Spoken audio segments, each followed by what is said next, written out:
Justin Paulo Avellino, sinusundo niya sa Showtime si Kim na para mag-asawa lang kapag mag-holding hands. Ang higpit ng hawak. Ito po ay naispata ng isang netizens daw na magkasama ang dalawa. May pagsundo pa daw itong si Paulo. Aba, ang akala ng lahat, yun lang yung time na pagpunta niya roon last week na talagang sinasabi niyang hindi natuloy ang recording. Pero tuloy-tuloy pala ang pagsundo niya kay Kim sa It's Showtime. Alam na. Kilig overload ang episode ng Kim Pao sa View Ups.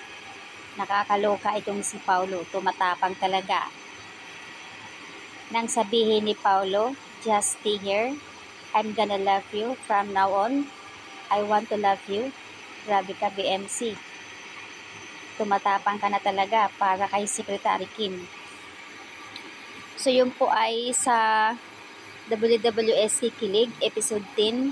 So yan, available, makikita nyo po sa View Up. Kaya panoorin nyo po ang kilig moments ng dalawa. Nakakaloka si Kim Pao.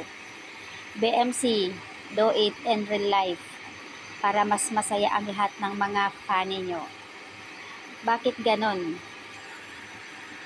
Na parang totoo yung sinasabi ni Pao. Parang wala sa script. Grabe ang daming kinilig sa ginawa nyo. At BMC, panindigan mo yan. Sa totoong buhay, alam namin ginawa mo na yan. Char. Sweet ang Kim Pao.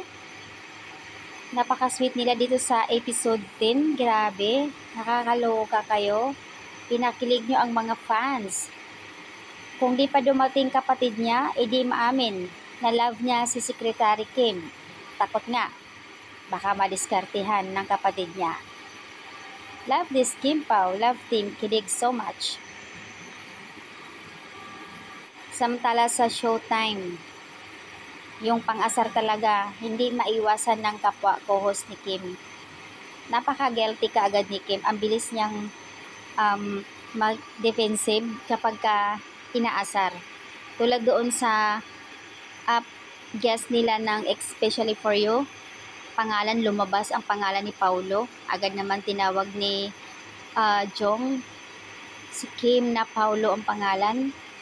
Tulala si Kim na ewan yung reaction niya. So doon pa lang malalaman talaga na may something ang dalawa.